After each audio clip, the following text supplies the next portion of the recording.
On Tuesday, Secretary Pete Buttigieg visited the Flathead Indian Reservation to visit with tribal leaders to discuss the federal funding for improvements to Highway 93. The Confederated Salish and Kootenai tribes received a total of $110 million to make improvements along the highway, a highway that has been one of the top 10 deadliest in the country. Highway 93 has a fatality rate 3 times the state average and has been a top priority for the CSKT for years. I'd always heard of 93 as being one of the reddest highways in the nation.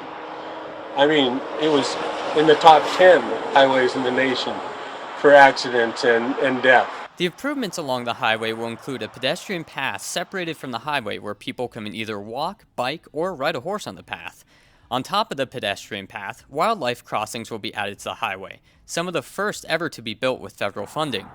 Secretary of the Department of Transportation, Pete Buttigieg, spoke with tribal leaders and said that he had a good discussion on the needs of the CSKT. We're proud to team up with the tribes and with these communities to bring the resources that are going to help save lives and make everyday life a little easier. State Senator Shane Moro spoke personally on how the highway has impacted him throughout the years, and in a devastating way. And unfortunately, my cousin Roy was walking back to Arlie from Missoula and was tragically hit by a drunk driver many years ago. Overall, the federal funding secured for the CSKT will hopefully make improvements to Highway 93 that will reduce fatalities and decrease the amount of accidents with wildlife.